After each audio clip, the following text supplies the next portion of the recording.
Hello বন্ধুরা, সুপ্রভাত। সবাই কেমন আছো? আশা করি সবাই ভালো আছো। আমিও খুব ভালো আছি। আমি সুমিতা, আমার একটা ছোট্ট পরিবারে তোমাদের সকলকে জানাই অনেকটা স্বাগত আর অনেক ভালোবাসা। এই যে দেখো, সকালবেলা উঠে গেছে আর আজকে দেখো ওয়েদারটা এত সুন্দর না, মানে কি সুন্দর ঝলমলে রোদ উঠেছে। বেশ মনটা ভালোই লাগলো। আর জামা কাপড় সমস্ত কিছু মিলে দিয়েছি। কালকে অনেকটা বেলায় জামা কাপড়গুলো কেচেছিলাম, তো ভেজা ভেজা ছিল, তো সেগুলো সকালে মিলে দিয়েছি। আর যেহেতু বাবানে সেদিনকে ব্লাডটা দেওয়া হয়েছে বলে না, ওকে আমি চেষ্টা করছি মানে রেগুলারই কুলেখাড়ার এরকম রস করে দিতে। সাথে আমি দিয়েছি তুলসী পাতা আর কালমেঘ পাতা দিয়ে এইটা ভালো করে রস বের করে নিয়ে তারপরে বাবানকে দিচ্ছি কদিন ধরেই। যেহেতু ব্লাডটা নিচে, জানোই তোমরা, দেখেছো, তোমাদের আগের ভিডিওতে আমি দেখিয়েছিলাম আর কি। তো বাবান তো খেতে চায় না, তাও ঘুমের চোখে মানে আমি ঝট করে খাইয়ে দিই। আর এই যে মিক্সিতে ভালো করে যা পেস্ট করে নিয়ে না তারপরে ছেঁকে নিয়েছি। আর আজকের মানে সকালবেলা এত ঝলমলে রোদ দেখে না পুরো মনে হচ্ছে কি ঠিক শীতকালে যেরকম মানে রোদ ওঠে না, ঠিক ওই রকম লাগছে। বেশ ভালোই ওয়েদার ছিল, রোদও ছিল আর সুন্দর হাওয়া দিচ্ছিলো, তো বেশ ভালো লাগছিলো সকালবেলা। মানে উঠে না মনটা বেশ ভালো হয়ে গেছে। তারপরে তো দুধ কাকু দুধ দিয়ে গিয়েছিলো, তারপর এই পাশে আমি দুধটা বসিয়ে দিয়েছি। আর রাত্রে তো আমি এখানে বাদাম ভিজিয়ে রেখে দিই প্রত্যেক দিনই। তো এখানে আমার আর বাবানের বাদামটা, তো এগুলো ছাড়িয়ে আমি আর বাবান সকালবেলা খেয়ে নেওয়া। এই যে দেখো বাবান শুয়ে আছে, তো ঘুম অবস্থায় ওকে মুখে গুঁজে দিতে হয়েছে। শরীরটা যেহেতু অনেকটাই খারাপ, তারপরে আবার পরীক্ষা আছে, মানে রাত্রে একটুখানি বেশি রাত করে পড়ছে। কিছু করার নেই, শরীর খারাপ থাকলেও পরীক্ষাটা ওকে দিতে হবে, তাই না? তার জন্যই আর কি। আর এদিকে আমি ঘর ঝাড় দিচ্ছিলাম, তো দেখলাম যে কোনো একটু ঝুল মতো হয়েছে। তো ঝুল ঝাড়ু কোথায় রেখেছি খেয়াল পড়ছিল না, তো হাতে ঝাঁটা ছিল, চেয়ার নিয়ে আমি ওটাই মানে উঠে ঝাঁটা দিয়ে ঝেড়ে নিয়েছি। আর তারপরে বাবার ঘুম থেকে উঠে পড়েছে, উঠে স্নান টান করে এসেছিলো, এসে ওকে দুধ দিলাম আর আমি সাথে চাও খেয়ে নিলাম। আর আমার পুজোও সারা হয়ে গিয়েছিল। তারপরে না বাবার স্কুল যাবে বলে ওকে মানে কিছুক্ষণ পরে আবার ভাত দিয়ে দিয়েছে, ও ভাত টাত খেয়ে নিয়েছে। আর ওর পরীক্ষা না 3টে থেকে, তো ও যেহেতু এখানে 2টোর মধ্যে বেরিয়ে যায়, তো আমি আর আসে সেই 5টা মানে বেজে যায়, 4:30 ছুটি হয়, তাও আস্তে আস্তে 4:45 বেজে যায়। তো তখন যদি আমি ফলের রসটা দিই তো খাবে না। আর তখন এসে অল্প একটু মানে জোর করে ভাতটা খাই দিই, যেহেতু জ্বরের যে সময় না সেরকম খাওয়া দাওয়া ঠিকঠাক করেনি আর কি। তো চেষ্টা করছি যে ওকে ঠিকঠাকভাবে যত্ন নেওয়ার, কেননা পরীক্ষা, তারপরে আবার পুজো। হ্যাঁ, একদম গাল টাল ভেঙে চোখ টোক বসে সেই কেমন দেখতে হয়ে গেছে। তো আমি খাওয়ার পরে না মানে স্কুল যাওয়ার ঠিক আগে আমি এখানে ফলের রসটাকে দিয়ে দিই, মৌসুমি লেবুর রসটা।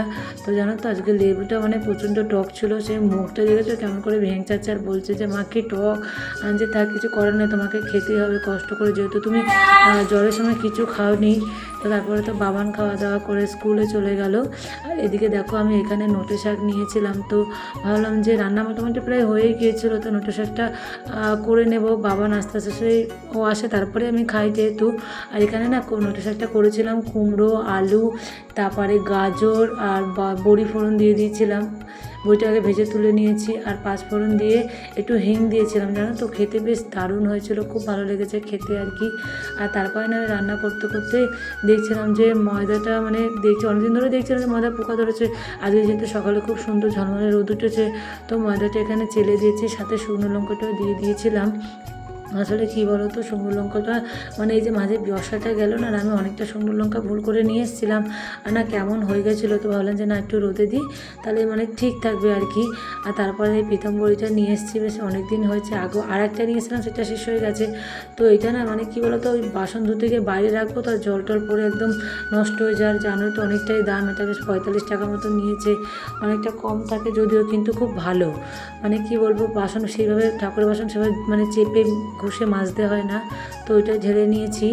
আর এদিকে জামা কাপড়গুলো সমস্ত কিছু রোদ থেকে তুলে না ভাঁজ করে নিয়েছি। আর যেহেতু পরের দিন আজকে বুধবারের ভিডিও তোমাদের দিচ্ছি, আর পরের দিন যেহেতু বৃহস্পতিবার, আর গোটা বাড়িটা মানে বৃহস্পতিবার সকালে উঠে মোছা, তারপরে তোমার দাদাভাইয়ের টিফিন বানানো, অনেকটা বেলা যাবে, এদিকে বাবানের স্কুল।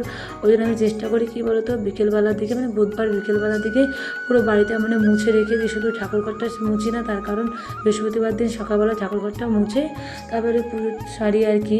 তো এইদিকে দেখো বাবানের ঘরটা না, এইদিকে আমার খাটটা ছিল, তো ভালো লাগছিল না বলে এটা আমি টেনে আবার ওই জানলার ধারে নিয়েছি, বেশ ভালোই লাগছে। আর এদিকে স্পেসটাও বেশ পাওয়া গেছে। আর এদিকে বেড কভারটাও চেঞ্জ করে দিচ্ছি, আগের দিন একটা হলুদ রঙের বেড কভার পেতেছিলাম, তো যেহেতু ঘর এদিক ওদিক করেছি, তো ভাবলাম যে না দরকার নেই, বাবান মাঝে মাঝে সে শোয়, তো ওর একটু অ্যালার্জি আছে, যদি গাটা চুলকো, তার জন্য বেড কভারটা চেঞ্জ করে নিয়েছি। আর তারপরে বাবান চলে এসছে, আর আমি বাবানের জন্য তো বসেই থাকি, ও আসে তারপরে আমি খাই।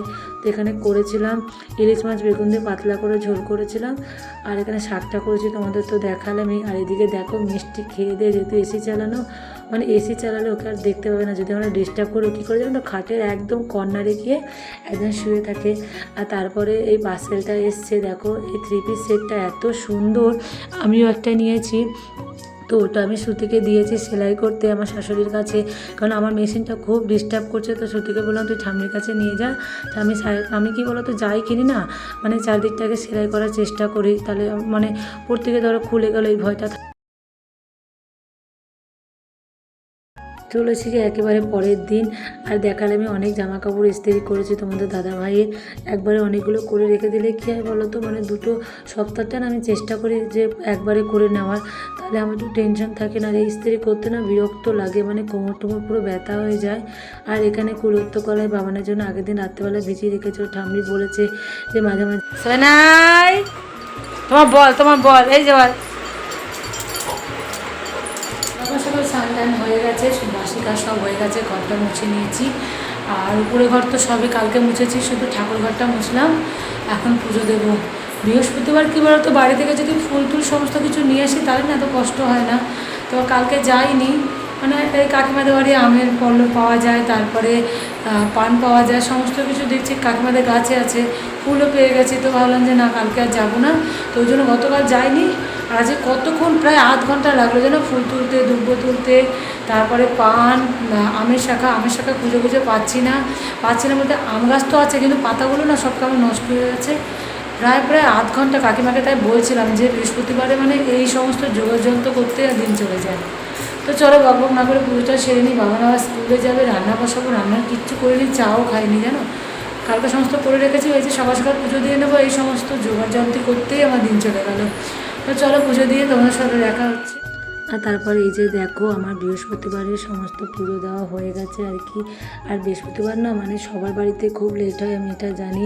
আসলে সমস্ত ঠাকুর একদম নাবিয়ে পরিষ্কার পরিচ্ছন্ন করে ঠাকুর সিংহাসন ভালো করে মুছে টুছে নিয়ে তারপরে আমি পুজো সেরেছি। আর ভোলানাথকে জল দিয়ে ভালো করে স্নান করিয়ে নিয়েছি। আজকে সেভাবে ঘি দেওয়া হয়নি, তো ভাবছি আগামীকাল ভালো করে ঘি দিয়ে পরিষ্কার করে ভোলানাথকে স্নান করাবো।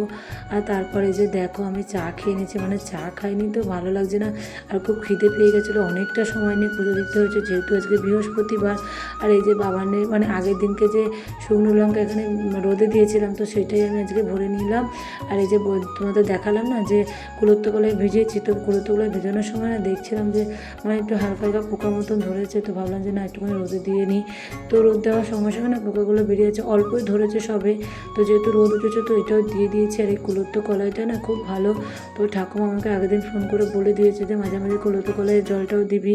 আর চলে এসছে একেবারে রাত্রিবেলা। তো আজকে ভিডিও এখানে শেষ করছি, দেখা চলে টাটা।